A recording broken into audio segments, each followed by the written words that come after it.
boa noite. Como bom estarmos aqui hoje, né? Nos entregando, nos permitindo que Deus possa fazer com que a gente saia mais enriquecidos da nossa fé, da nossa caminhada cristã, do nosso amadurecimento espiritual. Meu nome é Fabiano, para quem não me conhece. Tem algum amigo aqui hoje? Está vindo aqui na nossa igreja? Bem, o tema que... seja bem-vindo aí. E espero que a gente consiga ser usado na mão do Senhor para que vocês possam sair daqui mais enriquecidos com aquilo que vocês vieram buscar. Bem, o tema que nós vamos tratar hoje, que eu pediria para o Paulo colocar aí na tela, como nos dias de Noé, o final dos tempos. A gente sabe que vários pregadores, né, já trataram desse assunto. Mas eu quis trazer aqui de uma maneira racional e ao mesmo tempo espiritual. Quando a gente olha o que aconteceu no passado, principalmente ali no período de Noé, no período antediluviano, quais são as lições que nós podemos aprender ou podemos tirar deste evento? Para fortalecer a nossa fé, para fortalecer nossa caminhada de verdadeiros cristãos e para que a gente possa amadurecer espiritualmente. A Bíblia, nós encontramos várias passagens, vou colocar no slide para vocês, que tratam do dilúvio. Várias, vocês estão vendo aí. Nós temos em Gênesis 6:9, Moisés narra o evento do dilúvio. Nós temos Isaías, que fala ali das águas de Noé. Nós temos Ezequiel, que fala da justiça de Noé. Nós temos Paulo, em Hebreus, que fala de Noé, da arca, e o evento extraordinário que foi esse dilúvio. Pedro, que fala ali sobre Noé, sobre a arca, sobre as águas, sobre o dilúvio e o mundo antigo, que é esse mundo pré-diluviano. Judas, que fala do juízo contra o mundo impenitente, e também sobre Enoque. João, que fala ali das fontes das águas e do juízo, e Jesus, o próprio Jesus, que usou o evento de Noé como uma mensagem, um aviso, para que hoje a gente saia daqui com isso na cabeça. Então vamos abrir nossas Bíblias em Gênesis, capítulo 6, nós vamos ler ali capítulo 6, vamos ver o verso de 11 a 14, depois nós vamos pular para o verso 17 e 18. Mas antes de nós abrirmos e nós começarmos a ler essa porção bíblica, eu peço que vocês orem comigo, para que a gente possa ser instrumentos da mão de Deus e trazer essa mensagem como ela deve ser trazida. Vamos orar? Pai nosso que estás no céu, santificado, honrado, exaltado e glorificado seja o teu nome. Senhor Deus, estamos aqui na tua casa. Coloco-me na tua presença, Senhor, para que teu Espírito Santo possa me usar como teu instrumento. E a tua mensagem possa ser transmitida de maneira forte, com entusiasmo, com motivação, com alegria, com verdade e com força, para que possamos sair daqui hoje fortalecidos na nossa fé.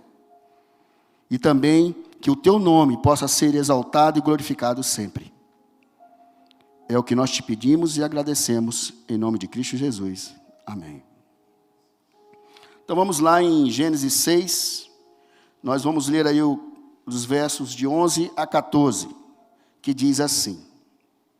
Aqui, Deus apresenta a Moisés, né, para que ele possa fazer esse relato, com relação ao dilúvio em si, o anúncio do dilúvio. E ele diz assim: a terra estava corrompida, à vista de Deus e cheia de violência. Viu Deus a terra, e eis que estava corrompida, porque todo ser vivente havia corrompido o seu caminho na terra.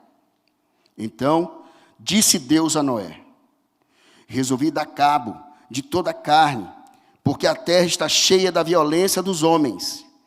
Eis que os farei perecer juntamente com a terra. Faze uma arca de tábua de ciprestes. Nela farás compartimentos e calafetarás com betume, por dentro e por fora. Aí vamos pular agora para o verso 17 e 18, que diz assim: porque estou para derramar água em dilúvio sobre a terra, para consumir toda a carne, em que há fôlego de vida, debaixo dos céus, tudo que há na terra perecerá. Contigo, porém, estabelecerei a minha aliança. Entrarás na arca tu, os teus filhos, a tua mulher e as mulheres dos teus filhos. Algumas coisinhas que a gente precisa entender aqui. Quando eu não compreendia a palavra, às vezes eu lia e ficava várias coisas na minha cabeça, por ignorância espiritual. Mas aos poucos, Deus ele vai abrindo a tua mente para compreender alguns detalhes. Primeiro, no verso 14, ele fala que a arca ela deveria ser feita de tábuas de cipreste. Certo? Cipreste é uma árvore que tem em Israel, que é principalmente ali mais ali na Palestina, que faz parte até da bandeira do país da Palestina. É o símbolo da Palestina, o cipreste. É uma madeira altamente resistente, com relação tanto à água, como os intempéries dos animais, como animais que corroem, né? As tábuas, a madeira. Então, é altamente resistente. E outra coisa interessante é quando ele fala aqui que você farás compartimento e calafetarás com betume. Tá certo? Se eu for levar pela forma que eu entendo hoje, betume parece-me o quê? Piche. Mas piche é tóxico, não é isso? Mas será que Deus mandou Noé calafetar a arca, impermeabilizar a arca com piche tóxico? E ficar preso dentro da arca mais de 1 ano com os animais? Betume é um asfalto natural, uma planta que o pessoal chama de rena, que tem em Israel. E você mexe ela cria-se uma pasta meio viscosa que você usa para impermeabilizar. Isso é o betume. Não é o piche que a gente vê no asfalto, não. Então, baseado nisso, nesse início nesses versos que nós encontramos aqui, qual é a primeira coisa que vem na nossa cabeça? Porque vinha na minha cabeça. Quando fala em dilúvio, catástrofe, não é isso? Ou uma tragédia que às vezes a gente ficava até com medo de ler. Agora, para a gente poder entender esse contexto histórico, relatado por Moisés, inspirado por Deus, para que nós hoje pudéssemos ter na nossa mão e entender quem é esse Deus poderoso, a gente tem que voltar no passado. A gente tem que voltar no passado e tentar contextualizar a época de Noé. Tentar entender como que era o mundo antes do dilúvio. E eu faço uma pergunta para vocês. Como era o nosso planeta antes do dilúvio? Nós vamos entrar aqui no primeiro momento agora da nossa reflexão com ciência. Tá certo? Para depois nós entrarmos naquilo que Deus quer trazer para todos nós. Existem paleontólogos que descobriram, paleontólogos americanos, que descobriram uma resina em forma de gotas, tá? Que foram solidificada na casca das árvores, conhecida, como eu vou colocar no slide, como âmbar. Alguém já ouviu falar nisso? Pronto. O âmbar é isso aí. E dentro dessa resina, né, você encontra vestígios de organismos, como nós estamos vendo dessa foto aí, nessa imagem, de um mosquito ali dentro. Você encontra vários. Se você for pesquisar na internet, você vai encontrar vários resíduos orgânicos com relação ao âmbar. Tá certo? Que ficaram presos na superfície das árvores. E o que os paleontólogos detectaram? Além de encontrar esses organismos vivos, eles conseguiram detectar bolhas de água dentro do âmbar. Bolhas de ar. Certo? E essas bolhas de ar, ao ser pesquisados, mostra como era a nossa atmosfera antes do dilúvio. E agora a gente começa a entender quando Jesus fala que as pedras clamarão. Nós temos arqueólogos, paleontólogos, cientistas, astrofísicos, físicos, astrônomos, que podem comprovar a veracidade histórica da Bíblia. Os fatos que estão aqui relatados cientificamente. E nós vamos ver isso hoje com relação ao dilúvio. E eles fazendo uma análise através dessas bolhas de ar, né, através de um aparelho chamado espectrômetro de massa, eles conseguiram verificar a composição, tá certo? Do ar, da atmosfera naquele período ali, antes do dilúvio.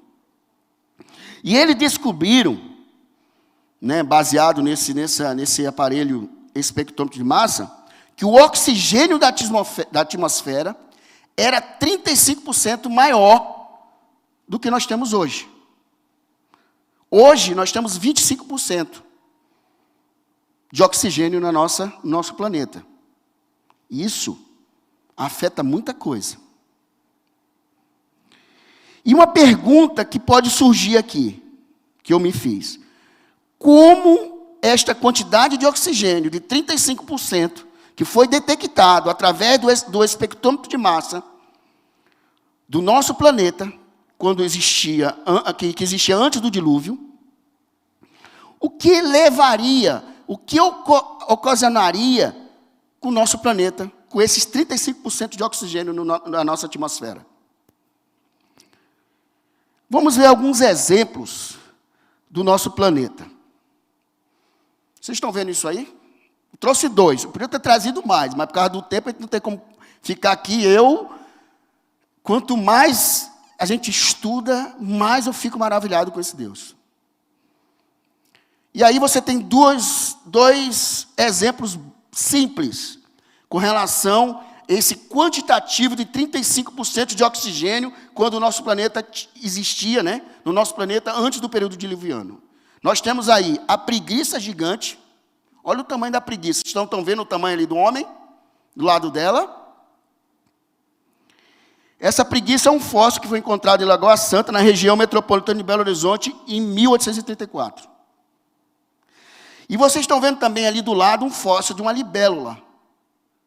Vocês estão vendo a libélula? Esse fóssil foi encontrado numa mina de carvão na França, em 1880. Vocês já pararam para pensar nos anos que eu estou falando aqui? Para quem é adventista sabe o que eu estou falando. 1834, 1880, os achados. Tem a ver com 1844. Os irmãos que são amigos, se vocês quiserem, nós temos aqui o Gilmar, né, que ele é responsável pelo Ministério Pessoal, não é isso? E ele está aqui, se vocês quiserem conhecer com mais profundidade o que eu estou falando aqui, vocês vão entender o porquê que eu estou falando 1844. Deus nada faz sem um propósito. A Bíblia é uma linha. Ela tem início e terá fim. A Bíblia é como uma aliança, que você não enxerga o início e nem o fim. E se vocês quiserem se aprofundar, fique à vontade, nós estamos aqui, né, principalmente aí o Gilmar, para a gente entrar com profundidade, com ciência e com teologia, com a palavra, né? De uma maneira racional. Vamos lá. Essa libélula, ela chegou, na medição dela ali, 75 centímetros de uma asa a outra. Vocês já viram a libélula hoje? Quem já viu? Pequenininha, né? Naquela época, ela tinha 75 centímetros. Pesava 1 quilo a libélula. Outras evidências para a gente entender o mundo antediluviano. Vocês estão vendo aí, é um martelo, né? Conhecido como martelo de King God. Eu me surpreendi com esse martelo. Vocês vão se surpreender agora. Esse martelo ele foi encontrado em 1844, na Escócia. Como que é a composição desse martelo? Ele tem 97% de puro ferro. Tem 2% de cloro e 1% de enxofre. Tenta hoje, com a atmosfera que nós temos hoje, tentar fundir ferro com cloro. Vocês vão conseguir? Tem algum químico aqui? Vocês não vão conseguir. Porque o cloro evapora.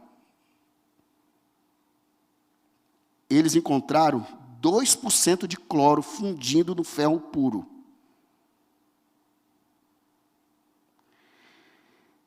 Aparenta ser um martelo normal, mas não é. Nas condições hoje, você jamais vai conseguir fundir ferro com cloro, como eu falei. Não vão conseguir. Outro achado, que eu fiquei surpreso, foi isso aí. O mapa de Piri Reis. Quem é esse cara? Esse cara, ele era um almirante otomano. E ele confeccionou esse mapa náutico em 1513. E ele confeccionou numa pele, no pergaminho de gazela, né? No pergaminho de gazela. É uma carta náutica. Sabe o que surpreende a gente nessa carta? Se vocês depois quiserem pesquisar com profundidade, ele está mostrando ali o polo da Antártica, a área da Antártica. Vocês estão vendo, tem ali amarelo, né? Essa parte amarela, e tem essa parte branca aqui, não é isso? Se vocês enxergarem com calma, pesquisarem, vocês vão ver que nessa parte branca, os polos do planeta tinha rios, antes de virar uma pedra de gelo. Surpreendente, né? Então, as primeiras gerações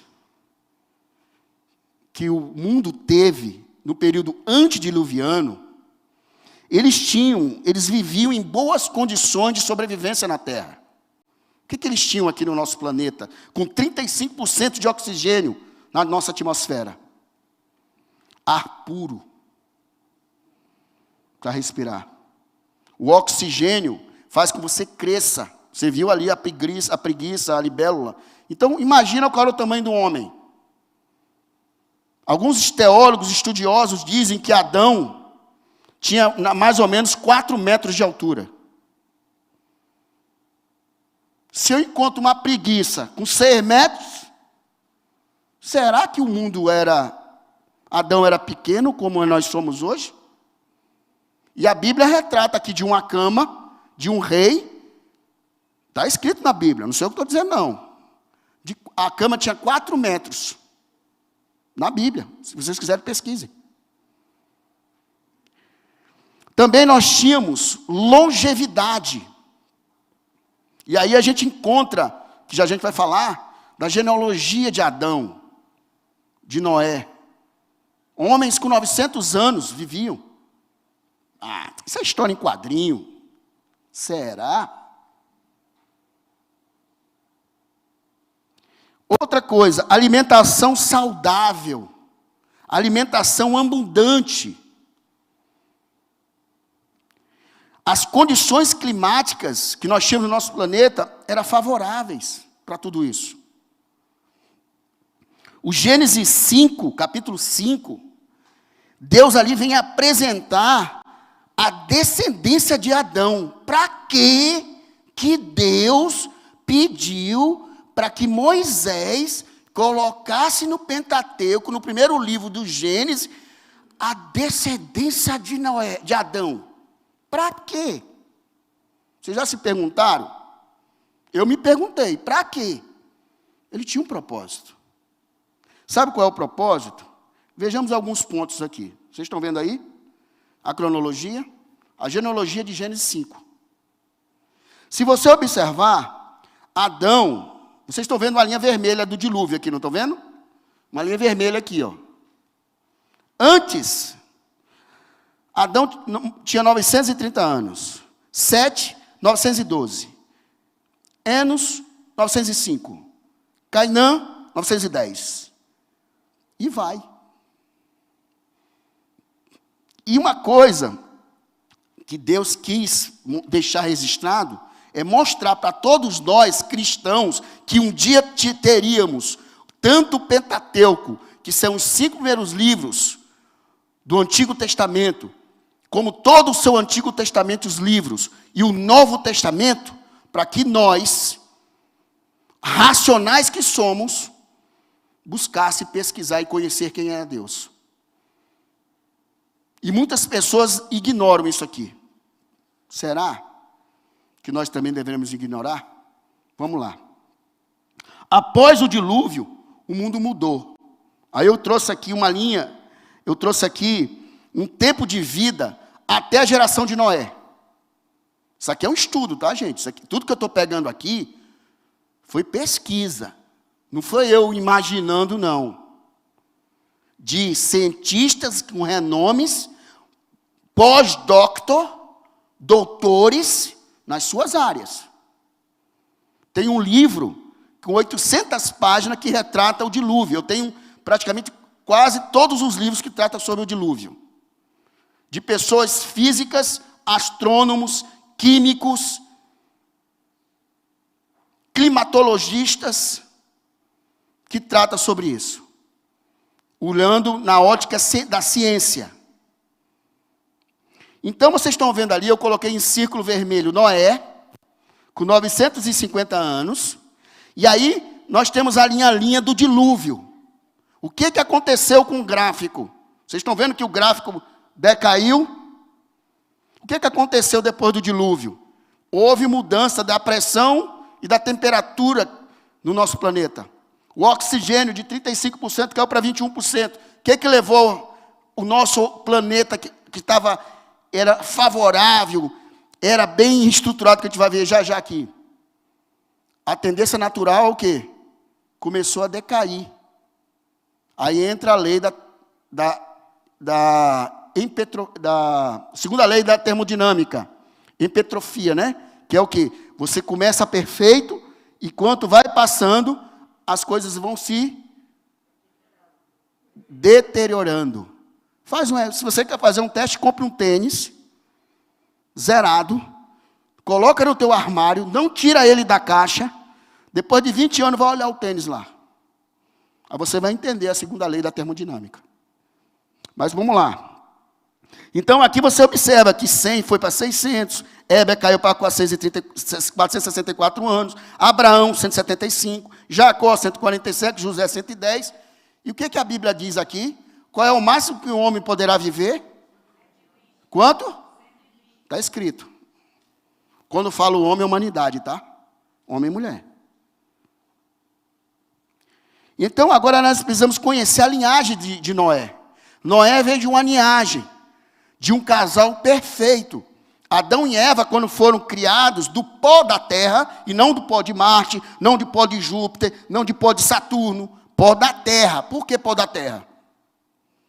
Deus não podia ter usado pó de Marte? Mas ele fez com que ele mandou Moisés escrever? Do pó da terra. Por quê? A ciência comprova. Se você pegar o corpo humano, 90% dos elementos químicos que constituem o ser humano, você encontra na Terra. Tabela periódica. Você não encontra na Lua, você não encontra em Marte, você não encontra em Júpiter, em outro planeta, na Terra. Então, Adão e Eva, eles foram feitos perfeitos. Lembra da segunda lei? Pecado entrou, pecado, transgressão da lei, desobediência, a morte entrou. E aí começou a segunda lei da termodinâmica a entrar em ação. Adão e Eva eram perfeitos. Pecaram, decaiu a perfeição, perderam a glória. Quando ele fala glória de Deus, é quando você está revestido por um casaco de glória. E aí a gente entende quando Moisés está no Monte Sinai, pediu para ver a face de Deus. Deus disse o que para Moisés? Nenhum homem poderá ver minha face, porque se ver vai acontecer o quê? Mas você me verá pelas costas, Moisés. E eu colocarei minha mão e você verá pelas costas. E o que aconteceu com Moisés quando ele desceu do Monte Sinai? O rosto brilhava. É o que vai acontecer quando Cristo vier. Os mortos ressuscitarão em corpo glorificado e os vivos serão transformados. Vocês querem brilhar? Eu peço a Deus todo dia para que Ele tenha misericórdia sobre mim, para que possa me olhar, um pecador que sou, e me considerar justo perante os olhos dEle. Mas não é fácil, não é fácil. Santificação diária não é fácil. Não é fácil você lutar com você mesmo, contra as suas iniquidades, contra os seus vícios, contra os seus prazeres, contra as suas necessidades carnais, materiais. Porque nós somos assim. Então, a linhagem de Noé, ela vem de Adão e Eva, lógico, são os pais, os primeiros pais. E Adão e Eva tiveram filhos. No caso aqui eu coloquei, né? Caim, Abel está em X ali que morreu. Aí vem filhos e filhas, que está escrito na Bíblia, que Noé e Eva tiveram filhos e filhas, além de Caim, Abel e Sete. Só que a linhagem de Noé veio de Sete. E aí, nós encontramos dentro da linhagem de Sete, eu coloquei ali, 4 pontos importantes. Por que Noé veio de Sete? Primeiro, o filho de Sete, Enos. Com Enos se começou o quê? Está em verde ali. A invocar o nome do Deus Criador dos céus e da terra. Adoração. Depois chegou Enoque. Enoque, se vocês observarem no slide, vocês estão vendo Enoque ali? Enoque, está vendo ali? Enoque aqui, ó. Tinha 300 e quantos anos? Mas por quê? Se os outros chegaram tudo a 900. Porque ele foi transladado. Foi transladado. Enoque, como diz o slide ali, foi transladado vivo para o céu e pregador da salvação em Cristo. Tem um porquê, gente. Deus nada faz as coisas sem um plano. Coloque isso na sua cabeça. Ele teve um motivo de Enoque vivo. Mas a gente não vai tratar sobre isso. Depois veio Matusalém. Viveu mais tempo na terra, que foi o avô de Noé. Depois veio Noé, que foi escolhido para reiniciar a humanidade. Agora, quem foi Noé? Vocês já se perguntaram quem foi Noé? A Bíblia mostra quem ele é. Noé foi o 10º depois de Adão. 10ª geração depois de Adão. Noé nasceu no ano de 1056 da criação, conforme o calendário hebraico. E não romano. Tá? Morreu no ano 2006 da criação. Abraão, quando Noé morreu, Abraão tinha 58 anos. Quando ele morreu. Viveu 950 anos, Abraão. Viu até a 10ª geração de seus filhos. Pai dele foi Lameque, o avô Matusalém, teve 3 filhos, Sem, Cã e Jafé, e a profissão dele era fazendeiro, agricultor. Agora, para muitas pessoas, o dilúvio sempre teve essa seguinte condição aí: mito ou verdade? E como cristão, às vezes eu lia e achava que era história em quadrinho. Ignorância. Em Gênesis 6, do verso 5 a 9, é dito: viu o Senhor que a maldade do homem, da humanidade, se havia multiplicado na terra, e que era continuamente mal todo o desígnio do seu coração. Então se arrependeu o Senhor de ter feito o homem na terra, e isso lhe pesou no coração. Disse o Senhor: farei desaparecer da face da terra o homem, a humanidade que criei, o homem e o animal, os répteis e as aves do céu, porque me arrependo de os haver feito. Só que tem uma coisinha aqui interessante, no verso 8.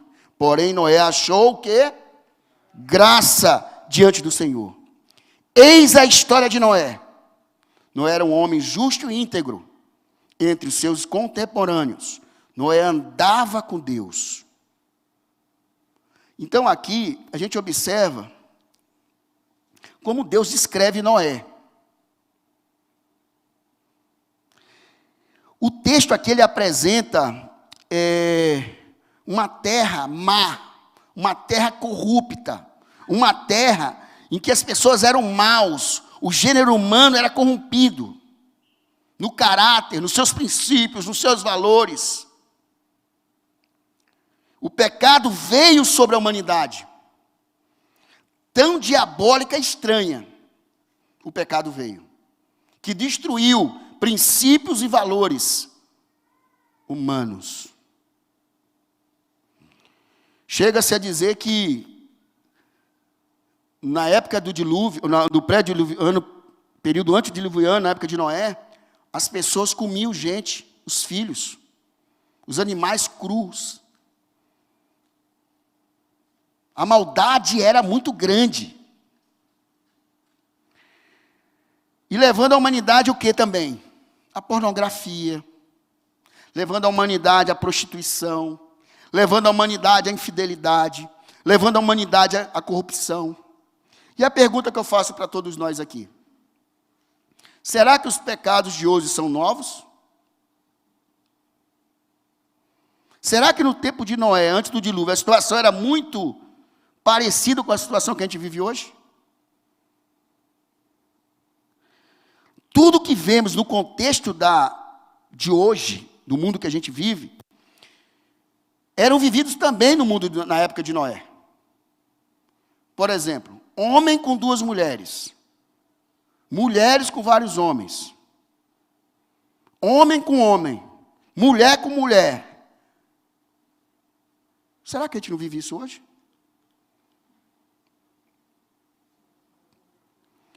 A corrupção era muito grande. Só que na época de Noé era mais grave. Por isso que Deus decidiu destruir a humanidade. Era mais grave. Por isso que ainda a gente não foi destruído ainda. Mas vai chegar um momento.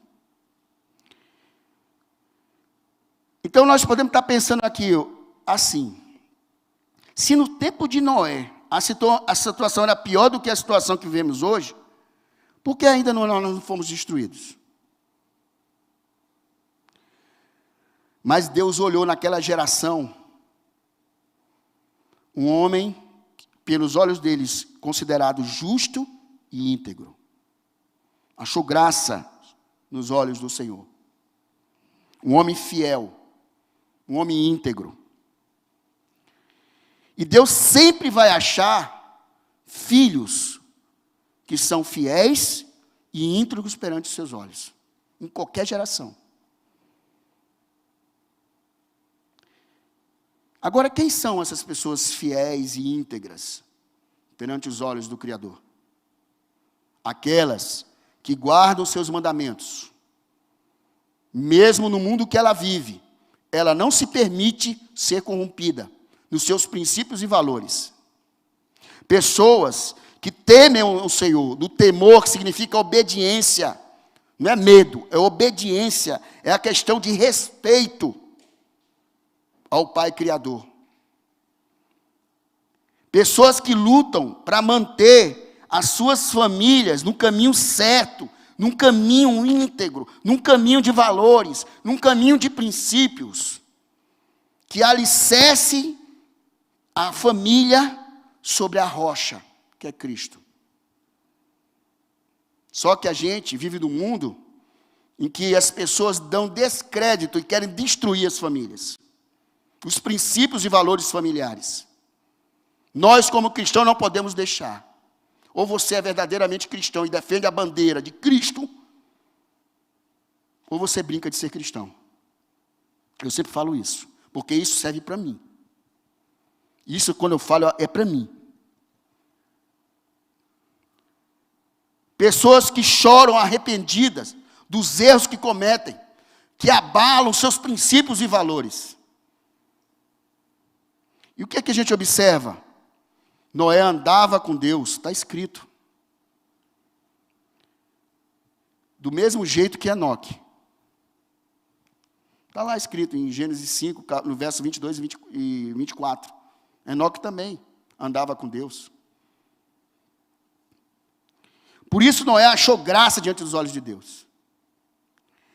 Se queremos ser diferentes, justo e íntegro no mundo que nós vivemos, nós devemos andar também como Noé andou, como Enoque andou e muitos outros heróis e pais da fé. Abraão deixou tudo por uma promessa que ele nem sabia de onde era. Mas ele foi, ele teve fé. Qual é o teu tipo de fé? Fé é um conceito no hebraico, emuná. Conceito.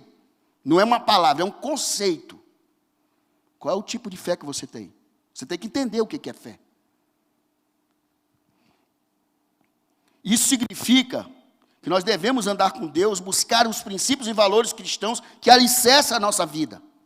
O nosso pensar, o nosso ver, o nosso ouvir, o nosso falar, as nossas ações, os nossos sentimentos. Para quê? Para que nós possamos ser considerados perante os olhos de Deus perfeitos. Sei que nós não somos. Mas tentamos buscar, através da santificação diária, da conversão diária, lutar consigo mesmo, do egocentrismo que o mundo impõe, do materialismo, de eu ser o centro de tudo.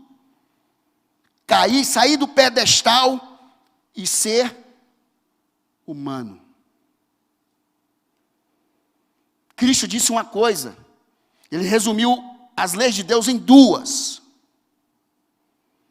Amar a Deus sobre todas as coisas. Relacionamento vertical. Homem, criatura com Criador. E amar o próximo como a ti mesmo. Ele poderia ter falado, ama a ti mesmo depois o próximo. Jesus não podia ter falado assim? Ama-te a ti mesmo como o próximo. Mas ele não falou assim. Ama-te o próximo como a ti mesmo. Você tem que olhar primeiro para o outro. Será que eu faço isso? Às vezes as pessoas buscam a felicidade. E ser feliz não é você ter felicidade. Ser feliz é você fazer o outro feliz. Por isso que Cristo usa muito a comparação do reino de Deus com um casamento. O que é um casamento? É um relacionamento em que eu, como marido, tenho que fazer a Andréia feliz. Eu tenho que fazer ela feliz, e não eu estar feliz no lugar dela. Eu estarei feliz porque ela está feliz. Isso é relacionamento.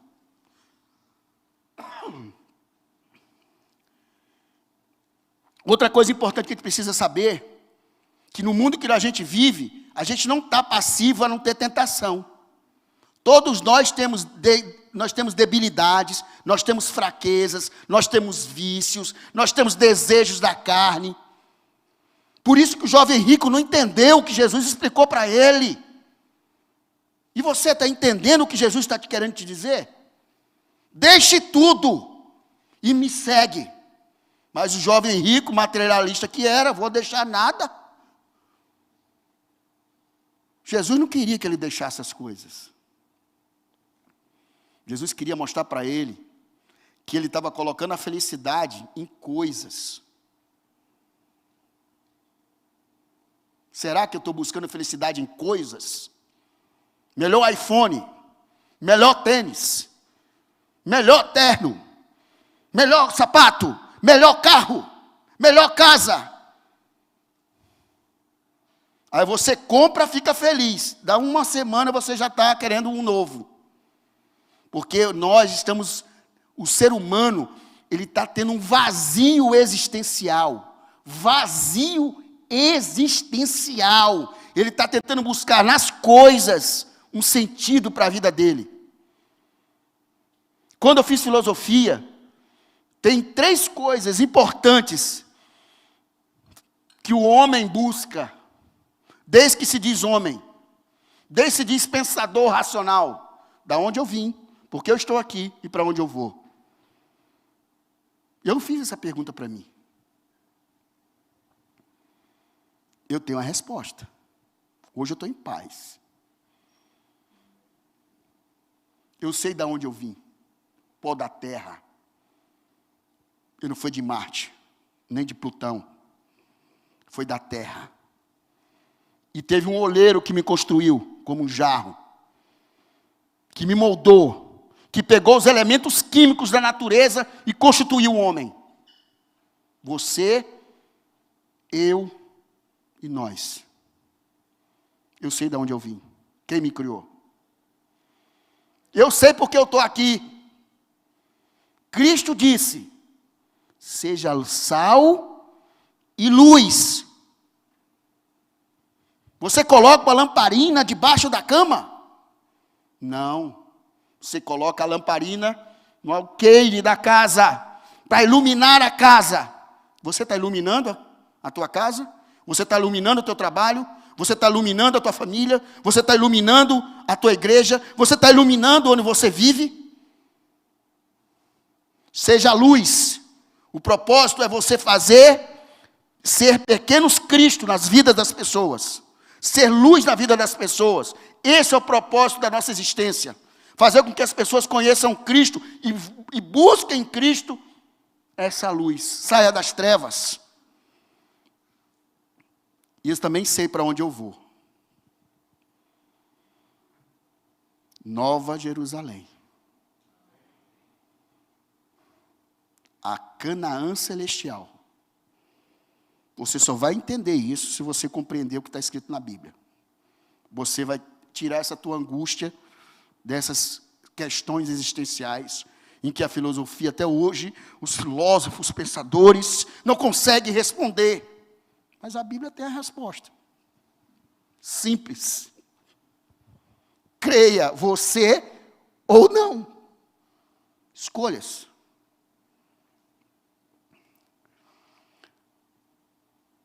Agora, se nós queremos andar com Cristo, ser cristão, seguidor de Cristo, cristão igual, seguidor de Cristo, testemunha de Cristo. Por isso que nós somos chamados de cristão, e não de budista, espiritista, Kardec. Eu sou cristão, seguidor de Cristo. Aí eu pergunto, você conhece Cristo? Porque para eu seguir um líder, eu tenho que conhecer quem é um líder. Para eu poder seguir o líder. Será que eu e você conhece esse líder? E você tem que ser, verdadeiramente, andar com Cristo, ser cristão. Aonde?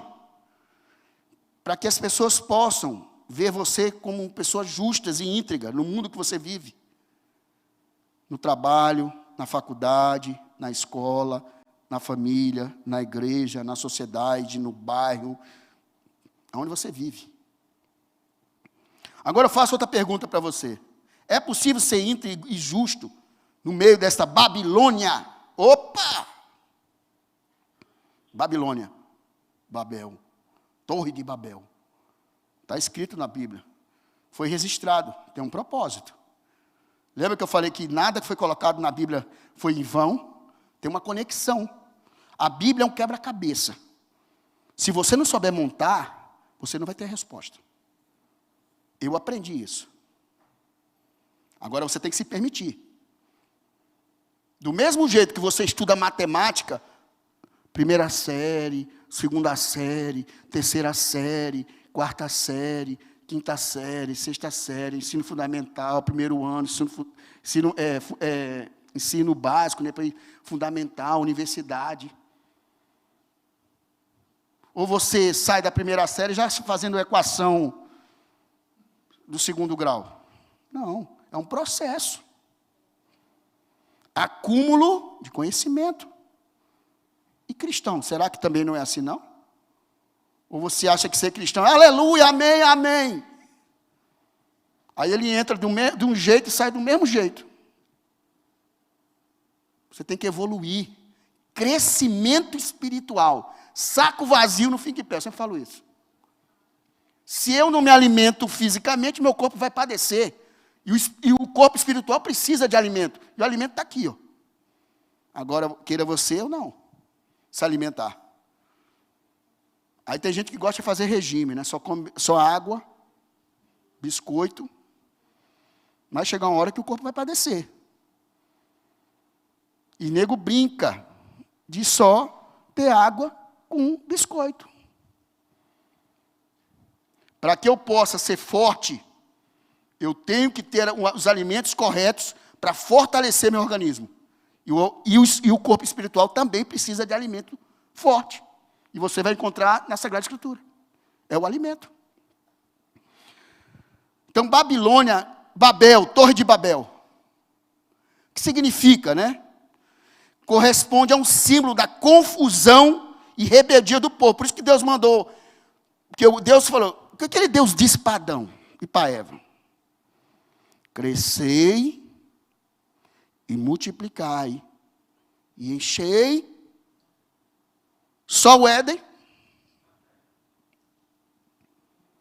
toda a terra. Aí o povo, depois do dilúvio, com medo, opa, vamos ficar todo mundo junto. Vamos fazer uma torre, porque se alagar, a gente fica lá em cima da torre. O que é que Deus mandou uma ordem? Multiplicar e encher toda a terra. Colocou confusão nas línguas, ninguém se entendia mais. Aí cada um teve que montar seu clã. Forçou a sair. E o Apocalipse 18:4 vem nos dizer, Deus faz um convite para a gente. E ele diz, retirai-vos. Da onde? Dela, povo meu. Está no Apocalipse. Retirai-vos da Babilônia, dessa confusão de teologia, dessa confusão de espiritualismo. Aí o cara vai numa igreja, não gosta. Não, aqui não encontrei porque eu quero que a teologia seja de acordo com o que eu gosto, o que eu penso. É um clube social. Eu estou pagando o dízimo. Coloca a coisa na sua cabeça. Eu aprendi isso depois de 52 anos, levando lapada, sem entender o que é religião. Evangelho verdadeiro é aquele que transforma você, a sua mente e o seu coração. Transforma como? Deixar de você ser cachaceiro, deixar de você ser idólatra, deixar de você ser pedófilo, que trai a mulher, que vive na pornografia. Isso é evangelho.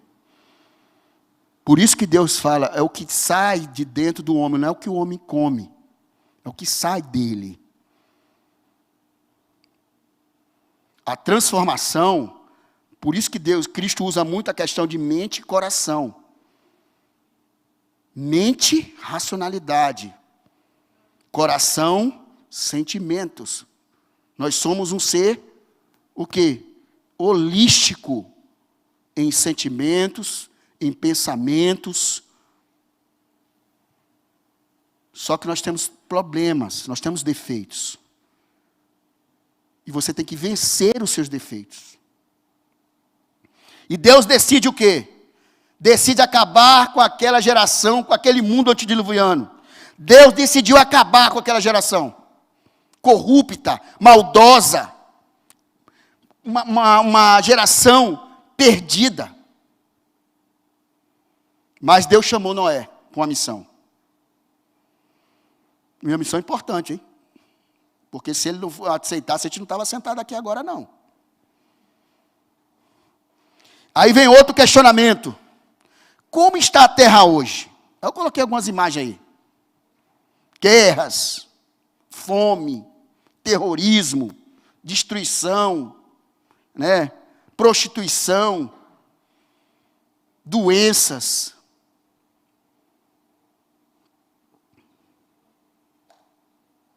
A nossa terra, gente, está corrompida. Nosso mundo. E Paulo falou que vai chegar um dia em que o amor vai se esfriar. Pai mata filho. Filho mata pai. Pai esquarteja o filho. Filho esquarteja o pai.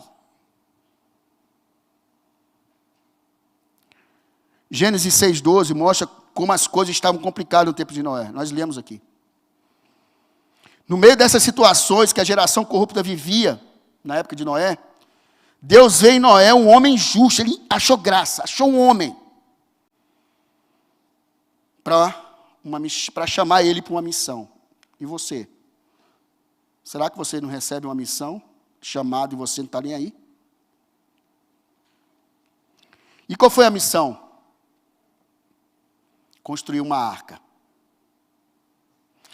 E Deus coloca para o povo uma porta, que eu coloquei ali na seta preta, uma porta da salvação. Noé pregou 120 anos. Quando ele estava construindo a arca, era um sermão, era um chamado, era uma orientação para o povo entrar na arca. A arca representa a graça, a misericórdia,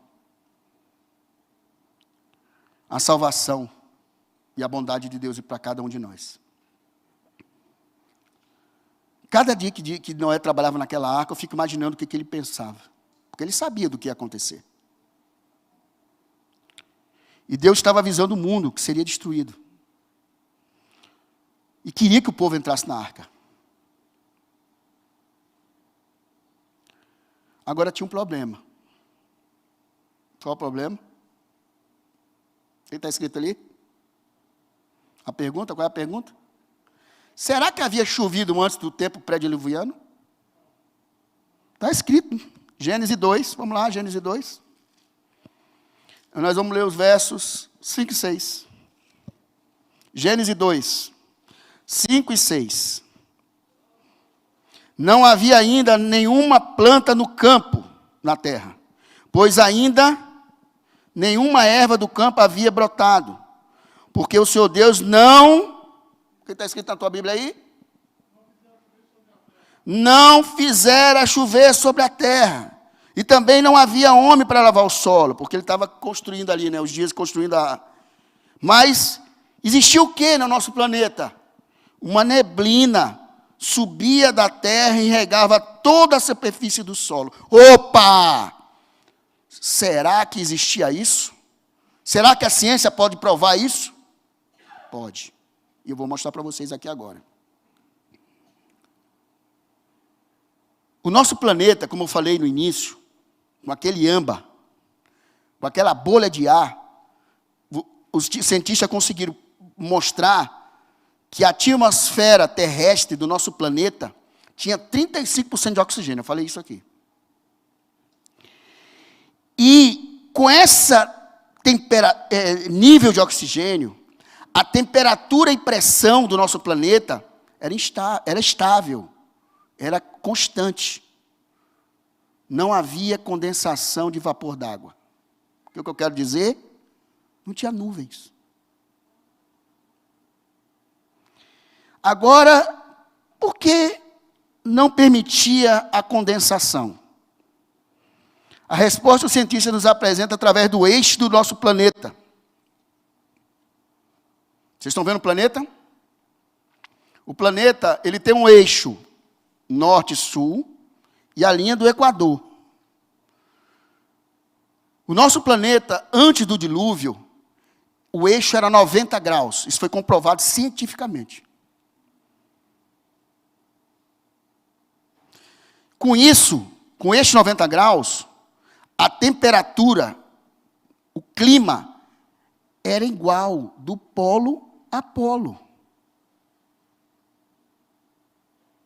E o interessante é que a pressão atmosférica era maior que 60 e poucos %, a pressão atmosférica. Quer dizer, existia mais gás na atmosfera, que levaria o mundo a não ter nuvens. Seria um mundo tropical, todo globo, tropical, de polo a polo. Existiam animais e florestas, tanto que foi detectado fósseis, encontrando fósseis de plantas tropicais nos polos, e animais tropicais dos polos. O nosso planeta, com esse tipo de atmosfera e pressão, nós não tínhamos aqui desertos, nós não tínhamos vulcões, nós não tínhamos terremotos. O mundo era totalmente diferente do que nós conhecemos hoje. Se vocês quiserem, pesquise na internet. O planeta tinha um clima bem estável, equilibrado. Por isso que não havia chovido na Terra. E em Gênesis 2:5 ele fala que subia um vapor de água da Terra, como uma névoa. Mas como era então o nosso planeta? Hoje, no nosso planeta, nós temos camadas atmosféricas. Nós temos a troposfera, nós temos estratosfera, mesosfera, termosfera e tem a exosfera, né? Que é o que a ciência nos mostra. Mas como era antes do período diluviano? Além dessas camadas, existia uma camada atmosférica conhecida como dócil, canopla de água, que era um vapor. Isso é dito por quê? Se você for em Gênesis capítulo 1 e ler o versos 9 e 10, vai dizer o seguinte, verso 9. Disse também Deus, ajunte-se as águas debaixo dos céus, num só lugar. Ele está falando aqui dos oceanos. E apareça o quê? As porções secas, não é isso? Está no singular aqui. Existia um continente só. E a ciência diz como é o nome desse continente. Qual é o nome desse continente? Pangeia. A ciência falou. Não sou eu, não. Mas Deus já tinha colocado isso. Para que nós soubéssemos. Então, o dócil, essa canopla de água, vocês estão vendo aí, era uma camada que existia na nossa atmosfera. E ela criava um efeito estufa. Quem já trabalhou com estufa aí? O que acontece quando você coloca uma estufa numa planta? O que acontece lá dentro? Não fica úmido? Quem já foi para a selva aí? Foi militar. Quando você acorda às 5 horas da manhã, o que você vê na selva? Não vê uma nuvem, uma neblina? Não é assim? Isso é um vapor de água. Só que era em volta de todo o nosso planeta. Mas espera aí. E o que aconteceu com isso? Só que, além de Deus falar que o nosso planeta tinha um continente, ele também nos fala que existia um rio no Jardim do Éden, que se dividia em 4. Está lá em Gênesis 2:10. Diz assim: e saía um rio do Éden para regar o jardim, e dali se dividia, repartindo-se em 4 braços. Então, além do nosso planeta ser regado por essa névoa, por esse orvalho, nós tínhamos um rio que irrigava, que era dividido em 4 braços, num continente só. Mas o que ocasionou, então, com essa atmosfera aí? Aí vem a teoria do 5º planeta. Alguém já ouviu falar dessa teoria? Do 5º planeta?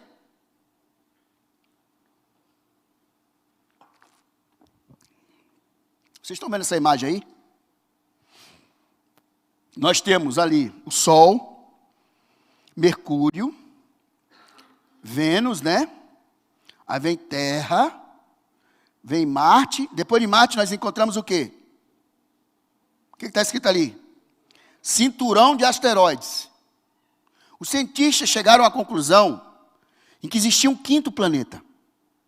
Mas Deus, para que o dilúvio pudesse ser concretizado, quem que é o dono das leis? Quem é? O mar vermelho se abriu. Pela fé, eu creio. É possível o mar se abrir. E a ciência prova. O povo, quando andava no deserto, ele era refrigerado por uma coluna de nuvens. E à noite era aquecido por uma coluna de fogo. Quem já viu tornado aí? O que acontece quando você tem um tornado? O que acontece com o ambiente quando tem um tornado? Fica o quê? Frio e um vento gostoso. Deus usa as leis que Ele criou. Ele não muda. Ele é íntegro. Ele não muda. Mas Ele usa as próprias leis, dentro das condições da lei, para fazer o que Ele quer. E a teoria do 5º planeta fala em que Deus, para gerar o dilúvio no planeta, precisava criar um caos no nosso planeta. Porque a água veio da onde? Se não tinha nuvem. Veio da onde a água? Do abismo. E foi comprovado que existe mais água embaixo do nosso planeta, do nosso subsolo, do que no próprio as águas dos oceanos. Só que para a água sair do abismo, precisaria ter um colapso nas placas tectônicas. Vocês já observaram a Lua? O que a gente vê na Lua? Várias crateras, não é isso? Como você vê em Marte? Várias crateras. O nosso planeta tem crateras? Tem. Olhe na internet. Quer dizer o seguinte, que esse 5º planeta, Deus, com o seu poder sobrenatural, Ele aproximou, isso é a teoria do 5º planeta, aproximou esse planeta da órbita de Marte. 2 coisas tinham que acontecer com esse planeta. Ou ele mudaria sua órbita, para ele não cair na gravidade do planeta, ou ele tinha que explodir. O que nós temos hoje lá? O cinturão de asteroides. O planeta se destruiu. Ele precisou destruir o planeta, baseados nas leis existentes, para gerar o caos no nosso planeta. Por isso que muitas pessoas falam que na época dos dinossauros, teve aí uma chuva de meteoros. Mas lógico, precisou mesmo, para quebrar as placas tectônicas, precisou mesmo. Pesquisem aí, estudem. E aonde que eu quero chegar então? Quando o planeta explodiu, afetou, e nós temos registro de impactos em Marte, na Lua e no nosso planeta. E modificou com isso o eixo da nossa Terra. Qual era o eixo normal? Não era 90? Levou a Terra a ter uma inclinação de 45 graus. E o oxigênio da Terra caiu de 35% para 21%. Modificou a pressão e a temperatura do nosso planeta. Com a explosão do planeta e os impactos dos asteroides, levou o nosso planeta a ter várias implicações. Outras implicações foi a destruição dessa camada, essa canopla, onde tinha o vapor d'água. Foi destruída. Por isso hoje chove. Outra aplicação com relação a essa camada de atmosfera de vapor que existia na Terra foi o seguinte: a Bíblia fala, um vapor, porém, subia da terra e regava toda a face da terra. Agora, voltando para o contexto, isso a parte científica, agora vamos voltar para o texto bíblico. Como não havia chovido na terra, Noé começou a falar para o povo que ia alagar o mundo. O povo já tinha visto chuva? Não. O que o pessoal começou a fazer? A ridicularizar Noé. Esse cara é louco. Fundamentalista. Então, e hoje? Quando você se propõe a levar a Bíblia de uma maneira racional e mostrar para as pessoas que Cristo vai voltar, o que as pessoas dizem para você? Crente louco, fundamentalista, maluco. Será que não é a mesma coisa que aconteceu com Noé? Então as pessoas olham para a gente hoje e pensam o seguinte: que isso nunca vai acontecer, Cristo nunca vai voltar. Isso é coisa de crente. Doido. Bitolado. Com certeza essa mensagem foi muito estranha para o povo ali antediluviano. Essa mensagem que Noé estava dizendo ali. Que Noé estava pregando. E alguns pontos que devemos observar em Noé. Noé acreditou na palavra de Deus. Não tinha o Antigo nem o Novo Testamento na mão dele, mas ele confiou na palavra, como Abraão, como Isaac, como Jacó e muitos outros. E você tem a Bíblia, Antigo e Novo Testamento na tua mão. Só depende de você, hoje. Eles não tinham. Outra coisa, nós temos hoje, como eu falei, né? Será que nós estamos acreditando realmente na Bíblia? Noé se manteve firme no propósito, na palavra e na promessa de Deus. E você? O que você está buscando? O conforto do teu ego? Ou realmente ser transformado pelo Evangelho? Bem-aventurados aqueles que choram. Bem-aventurados, está lá o Sermão da Montanha. Busque entender o Sermão da Montanha. Os homens que se consideravam racionais não entraram na arca. Só os animais irracionais. E Deus fecha a porta. Só que Deus fechou por fora, né? A Noé fechou por dentro, mas Deus fechou por fora. Tem um porquê. Quem era Noé? Ele não era um homem íntegro e justo? Será que ele era uma pessoa que, além da razão, da mente, ter fé, confiar, emunar em Deus, ele era um homem sentimental, que ele olhava para o próximo? Será que os gritos que ele ouviu não deu vontade de ele abrir a porta? Por isso que Deus fechou por fora. Porque ele conhecia Noé. Essa é a história. Vou repetir. Você crê que o mar vermelho se abriu? Fé é crer no sobrenatural. Ou você tem, ou você não tem. Toda aquela geração foi destruída. Toda. Morreu na água do dilúvio. Agora, sabe o que me chama a atenção quando eu olho essa imagem? Quantas pessoas entraram na arca? Quantos? 8. Quem foram? Noé, a esposa, 3 filhas e as noras. Noé tinha tio, tia. Noé tinha sobrinho, sobrinha. Noé tinha amigo. Noé tinha pai, mãe. avós. Mas só entraram os 8. Deus, isso eu estou entendendo hoje. Ele dá oportunidade para você entrar na arca. Mas às vezes, a gente acha que nós temos que levar todo mundo para dentro da arca. Às vezes, Ele quer que você se salve. Às vezes, Ele quer que você se salve e você salve a família. Ele só vai te dar uma missão pelo nível de capacidade que você tem. Tem pessoas que Ele vai exigir mais. E vai querer que Ele salve um monte de gente.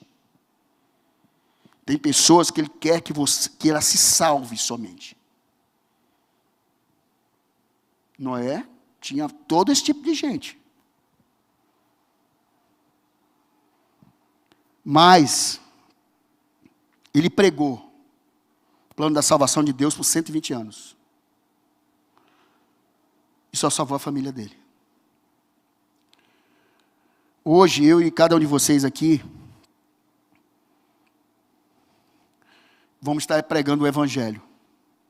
Uns, como Gilmar, responsabilidade, ministério pessoal. E outros que têm funções aqui na igreja, como o outro simples que está aqui. Você precisa se salvar. Lembra que eu falei que emuná é um conceito de fé? O que é emuná? Vou explicar para vocês. Imagine que você está num barco. O barco afunda. Você não sobreviveu, mas você tem um problema, não sabe nadar. Qual é a tendência natural? Você morrer. Não é isso? Só que quando o navio afundou, e você começou a estar ali se batendo, tem objetos no navio que flutuam, que boiam. E você vê um passando na tua frente. O que você faz? Oi, papai. Você vai agarrar com tanta fé naquele objeto, de que aquele objeto vai te salvar. Isso é emuná. Isso é emuná. Tem pessoas que vão mergulhar, que estavam num barco, que sabem nadar e conseguem salvar outras pessoas. E tem pessoas que não sabem nadar e precisam se salvar. Aonde você se encaixa? Você sabe nadar? Conduza outras pessoas para a salvação. Cada um tem um propósito na mão de Deus. Eu aprendi isso. Mas Ele quer salvar você e salvar a tua família, e que você seja luz e sal na terra, para que outras pessoas possam conhecer também e buscar a salvação. Tudo na Bíblia está conectado, é um quebra-cabeça. Mas Deus quer que venhamos salvar mais pessoas, e Ele exige hoje o quê? Uma porta, existe uma porta aberta hoje para cada um de nós, que é a porta da graça, a porta da salvação. Quem é essa porta? Ele falou. Quem é a porta? Eu sou a porta. Ele diz lá, desculpa, já vou mostrar, mas Cristo é a porta. Estou à porta aí. Se você abrir, o que Ele vai fazer? Vai ceiar com você. Se você permitir ou não abrir a porta.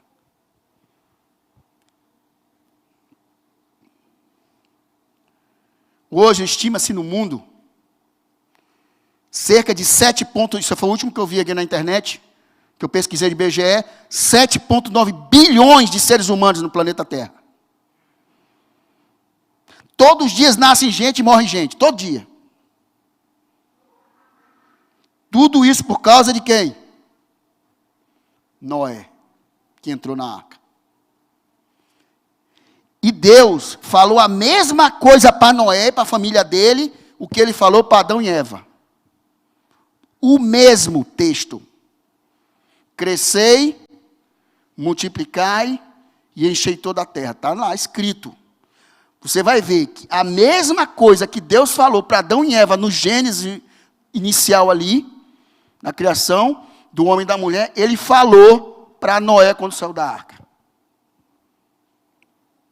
E a pergunta que eu faço aqui agora: o que tem isso a ver com cada um de nós no dia de hoje? O que isso tem a ver? Olha aí, Mateus 24, de 37 a 39 diz assim: a vida do filho do homem, que é Cristo, será como aquilo que aconteceu no tempo de Noé. Jesus falando. A vinda dele será como que aconteceu nos tempos de Noé. Pois antes do dilúvio o povo comia e bebia, os homens e as mulheres casavam-se, até o dia que Noé entrou na arca. Porém não sabia o que estava acontecendo, até que veio o dilúvio e levou todos. E assim também será a vinda do Filho do Homem. Se prepare. Emuná. Se não souber nadar, se agarre na porta, na rocha. Se você sabe nadar, salve outras pessoas. Leve a rocha, leve as boias para essas pessoas. E Cristo está querendo dizer com isso, que a vida estava transcorrendo normalmente na época de Noé. E a segunda coisa que Cristo quer nos dizer: as pessoas estavam focadas somente naquilo que é horizontal, materialismo, prazeres. Só isso. Não está preocupado. Eu sou ateu, rapaz. Bom, nós nascemos, morremos e acabou. O mundo é só isso. Será? Eu prefiro morrer crendo que eu teria uma vida. Aí no final a gente vai saber se você está certo ou eu estou certo. Mas eu prefiro morrer crendo. Escolhas. Antes de Jesus voltar, ele exige que uma arca, ele impõe para nós uma arca para que a gente possa buscá-lo e ficar protegido e salvo, que é ele. E ele fala o seguinte: eu sou a porta, quem entra por mim será salvo. Ele disse isso. Você quer aceitar ele verdadeiramente? Essa porta? Você quer fazer parte dessa igreja de Cristo, como você diz, cristão? Sou cristão. Será? Mas que nível de cristão você é? Para seguir um líder, eu tenho que conhecer o líder.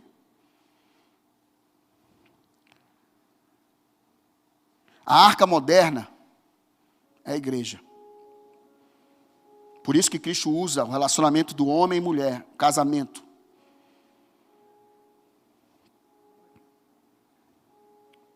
Agora, para a gente entrar por essa porta, quem já viu um aprisco? Você sabe o que é um aprisco? O aprisco, lá em Israel, o pastor, ele faz uma proteção para as ovelhas e só tem uma porta. E sabe onde que fica o pastor para proteger as suas ovelhas? Na porta.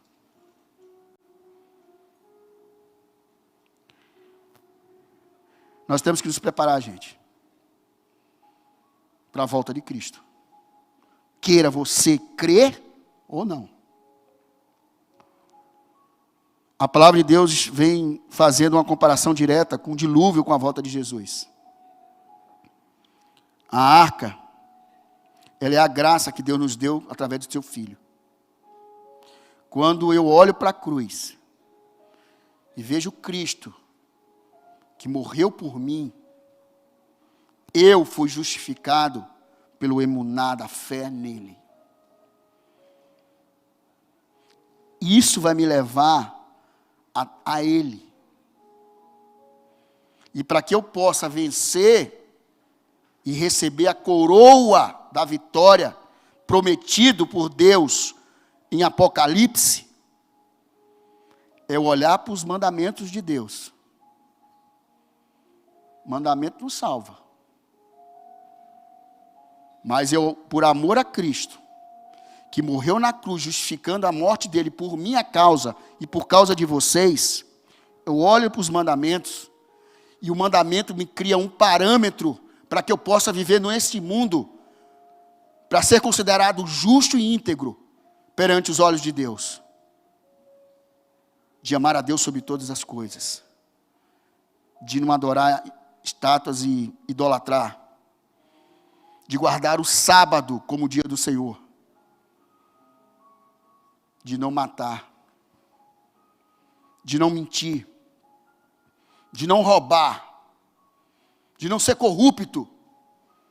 De não ser pedófilo. De não buscar trair minha esposa.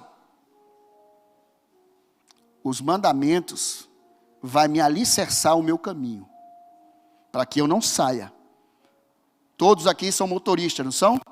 Tem habilitação? Passa o sinal vermelho, o que você recebe? Uma multa.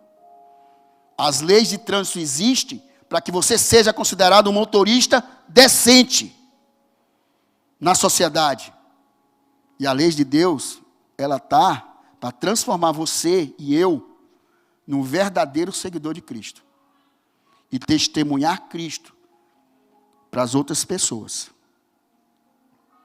Nós precisamos entrar na arca, gente. E precisamos acreditar nele. Como nosso Salvador. Entregar a sua vida a Deus. Totalmente, sem medo. Sem vergonha de dizer que é cristão. Sem chegar num restaurante, antes de comer, orar. Não se preocupando com as pessoas que estão ao teu redor. Chegar no teu trabalho, você fazer uma oração na tua mesa, importando as pessoas que estão ao teu redor. Ser pequenos cristos em todos os lugares que você convive. Ser membro da família de Deus. Aceitar o chamado de Deus. Aceitar o convite de salvação que Deus está fazendo a cada um de nós. Você não está aqui à toa, não. Você não está sentado aqui à toa. Você está buscando dar um sentido existencial à tua vida. Não sei o que você está passando hoje. Mas Ele está abrindo a porta para você. Então eu pergunto, será que você está ajudando a construir a arca está ficando fora dela? Porque quem era? A gente viu a biografia de Noé. Ele era um fazendeiro, ele era agricultor, ele era rico. Será que ele construiu a arca sozinho? Será que ele não pagou gente para ajudar ele? E os caras ajudaram lá a construir a arca, mas não entraram, os próprios ajudantes. Mas receberam. Agora eu digo o seguinte para cada um de vocês aqui, como também para mim. Ou, se você acredita ou não em Cristo, se você crê ou não no Evangelho, saiba de uma coisa, Ele vai voltar. Só que a porta da graça vai se fechar. No tempo de Noé, muitos zombaram dele. Mesmo ele fazendo o apelo e comunicando a mensagem de Deus. Hoje, ocorre o mesmo. Todo dia com cada um de nós. Até quando as pessoas vão deixar que Satanás, o diabo, a antiga serpente, domine a sua vida espiritual? Hebreus 11. Foi pela fé que Noé ouviu os avisos de Deus sobre as coisas que iam acontecer e que não podiam ser vistas. Noé obedeceu a Deus e construiu um barco, né, em que ele e sua família foram salvos. Assim Noé condenou o mundo e recebeu de Deus a aprovação que veio por meio da fé. Tudo é feito pela fé. Hoje é pela fé que devemos nos prepararmos para a volta de Cristo. Sem fé é impossível agradar a Deus. Sem fé é impossível viver os dias que nós vivemos. Fé é a certeza de coisas que nós não vemos. Está escrito. Coisas que nós não esperamos. Fé é a convicção de fatos que não veem. Agora, Cristo faz a seguinte pergunta: você aceita Ele, o Evangelho, e quer entrar na arca? Decisão é sua. Chamar o povo para a salvação. Chegou o dia em que Noé, frente à porta da arca, fez seu último convite, último apelo. Esse dia deve ter sido dramático para Noé, porque ele sabia o que ia acontecer. Porque ele sabia que aquele povo ali ia morrer se não entrasse. Família próxima dele, primos, sobrinhos, tios, tias. Ele sabia. Por isso que Noé fez o último apelo para que as pessoas entrassem pelaquela porta. E nos dias de hoje, o último sermão vai ser chamado. Esse sermão vai chamar, né, as pessoas. Vai ser o último sermão que será pregado. Onde vai ter o último apelo que será feito. A última música será cantada. O último batismo será realizado. A última pessoa será salva.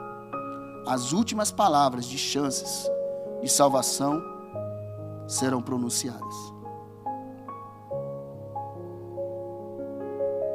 Jeremias 8:20 diz assim: então o povo grita: acabou o verão, passou o tempo da colheita, mas nós não fomos salvos. Eu faço um apelo para todos nós aqui hoje, e as pessoas que estão nos assistindo. A decisão é tua. Eu fiz a minha escolha. Eu tomei uma decisão. E você? Qual é a decisão que você vai tomar? Entrar na arca ou ficar fora dela? E eu queria encerrar fazendo uma oração. Gostaria de convidar vocês a ficarem de pé.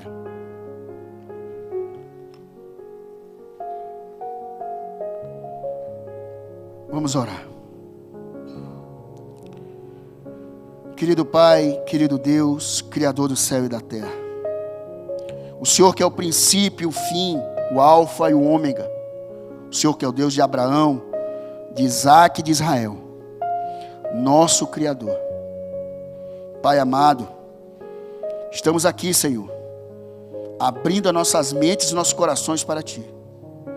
Que Teu Espírito Santo possa nesse momento fazer com que venhamos a tirar nossas vendas dos nossos olhos, as escamas, deixar nossos paradigmas de lado, nossos preconceitos, e nos permitir a Te conhecer, através da Tua palavra, através dos exemplos que foram deixados, para que nós possamos buscar como referência para a nossa vida espiritual e cristã.